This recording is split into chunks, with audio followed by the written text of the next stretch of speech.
कहानी एक बार फिर खुद को आज वहीं छोड़ आई मैं, जहां तुम्हारे वजूद की हल्की सी खुशबू आए। मुझे आज जिंदगी को थोड़ा कम जिया, क्योंकि तुम्हारी याद कुछ कम आई। धूप भी कुछ कम खिली, चांद का नूर भी कम बिखरा।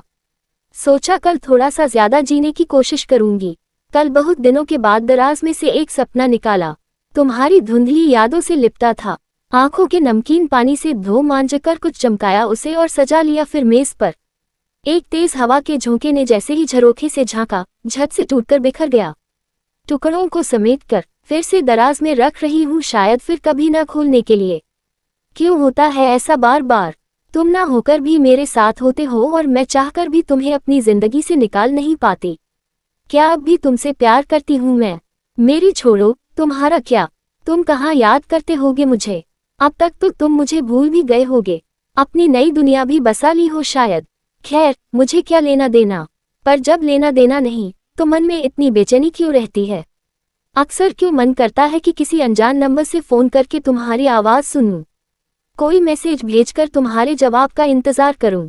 मन भी कितना बेईमान होता है, चोरी करना चाहता है। वैसे चोरी का भी अपना मजा होता है।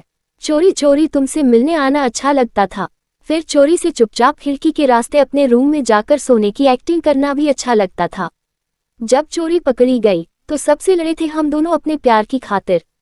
वो लड़ाई तो हम जीत गए, पर जिंदगी की लड़ाई हार गए, रिश्ते की लड़ाई हार गए। प्रेमी से पति बनकर कुछ तुम बदले और प्रेमिका से पत्नी बनकर कुछ मैं भी बदल गई थी शायद। पत्नी से ज्यादा इंस्ट्रक्टर या ट्रेनर जैसा व्यवहार करने लगी थी, और तुम भी तो कहाँ छोड़ पाए थे अपना मेल ईगो।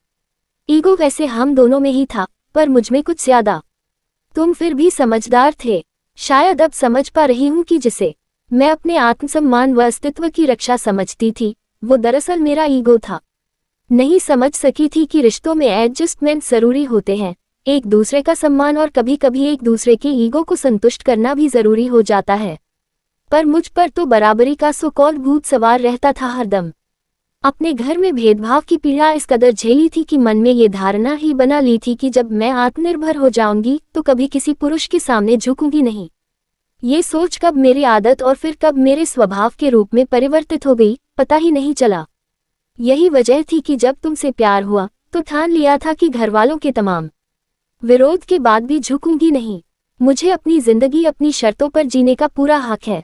जिंदगी के अनुभवों ने और तुम्हारी कमी ने अब सिखा दिया है कि रिश्तों को निभाने के लिए समझौते भी जरूरी हैं। अब जब तुम जा चुके हो तो भीगी रेत पर तुम्हारा नाम लिखती हूँ, कभी बारिश की बूंदों में तुम्हें ढूंढती रहती हूँ, कभी सर्द हवा में तुम्हारी सांसों की तपिश खोजती हूँ, तो कभी तेज धूप में तुम्हारी बाहों की ठंडक तलाशती हूँ। पर तुम तो जा चुके हो, मेरी जिंदगी से दूर, मुझसे दूर, बल्कि मैंने ही तुम्हें खुद से दूर कर दिया।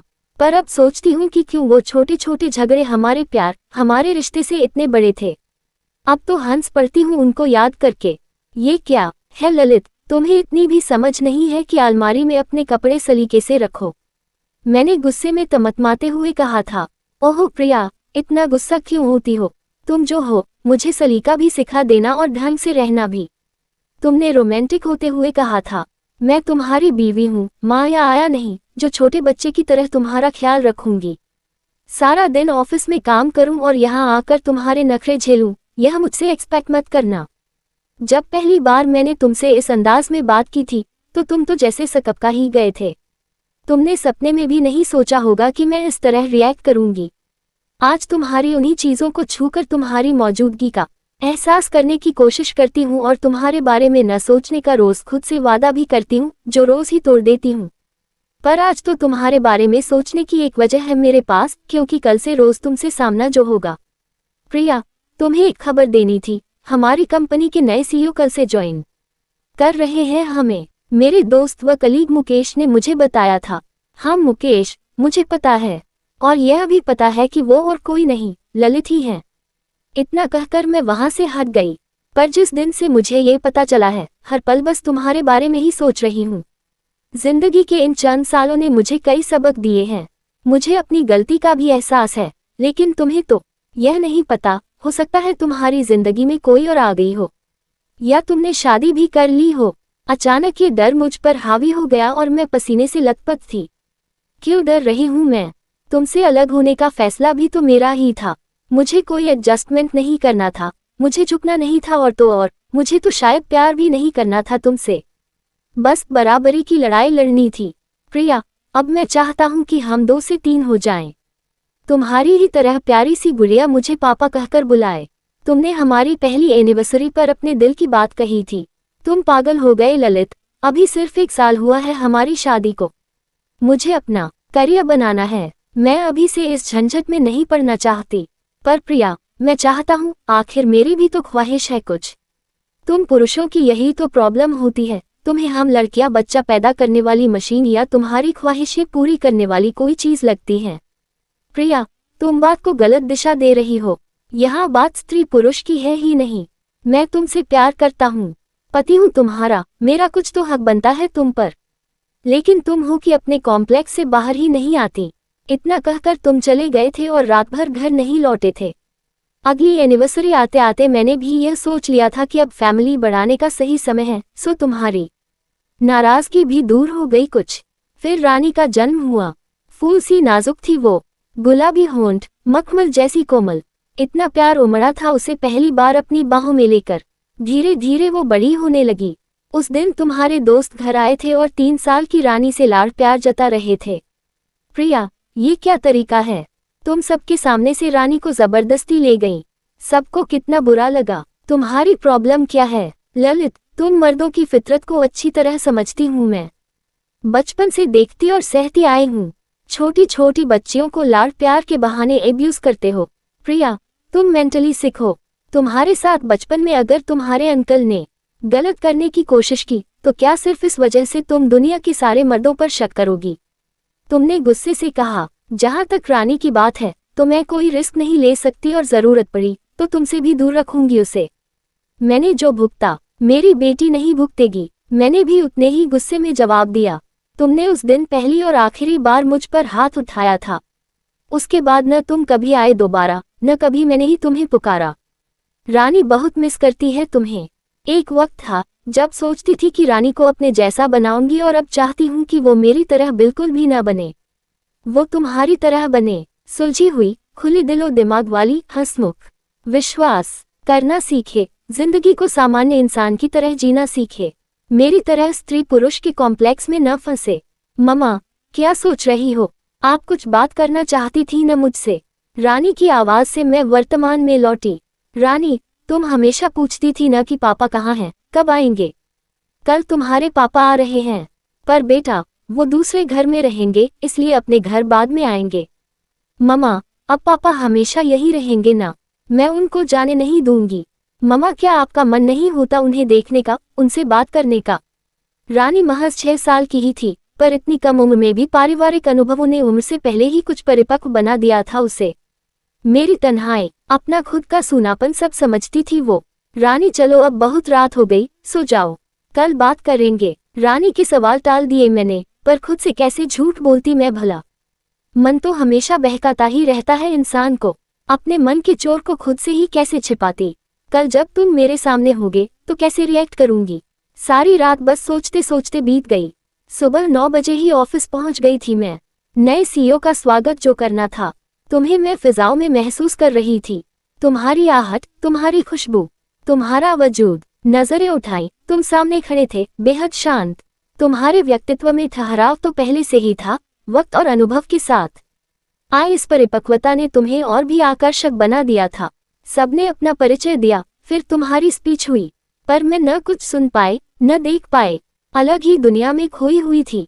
मिसेस खन्ना, प्लीज मेरी केबिन में आए।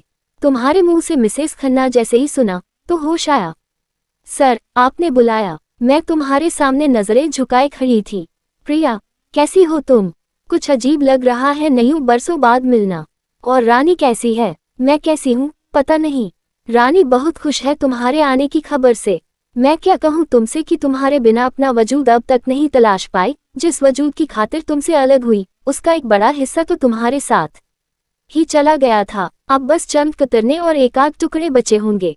तुम गए तो मेरी दुनिया, मेरा वक्त और मैं वहीं थम गए। क्या सोच रही हो प्रिया?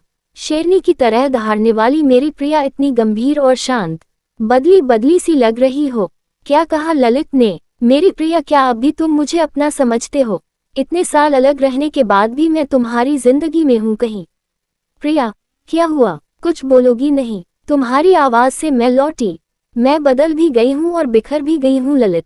जिस झूठे दम में मैं जी रही थी, उसने मुझसे सब कुछ छीन लिया। काश ये समझ मुझे पहले आ गई होती तो आज। प्रिया, संभालो खुद को। सबको क्या लगेगा कि नए सीईओ ने आते ही तुम्हें रुला दिया। चलो लंच में बाहर चलते हैं। ललित ने ड्राइवर को रानी के स्कूल भेजकर रानी को भी लंच पर बुला लिया था। 1 बजते ही हम लंच के लिए निकले। रानी तो अपने पापा को देखते ही मचल उठी। पापा, अब आपको कभी जाने नहीं दूंगी। आप यहीं रहो हमारे साथ। बेटा, आपकी मम्मी मुझे अपने घर में रहने देंगी तब न। सब हंस पड़े। शाम को डिनर आप घर पर ही करोगे? मैं आज आपके पास ही सोऊंगी। मम्मा, बोलो ना पापा को। हाँ ललित, आज जाओ शाम को, अगर कोई और प्रोग्राम ना हो तो। शाम को रानी अपने हाथों से पापा के लिए ग्रीटिंग कार्ड, ड्राइंग और न जाने क्या क्या बनाने में जुटी थी और मैं अपने बिखरे अस्तित्व को कुछ समेटने की कोशिश में ही थी। क्या पहनूं? ये नीली साड़ी, तुम्हें बेहद पसंद है ये रंग। और खाने में कोफ्ते, जो तुम्हारे फेवरेट हैं। प्रिया, तुम आज ये ब्लू वाली साड़ी पहनो।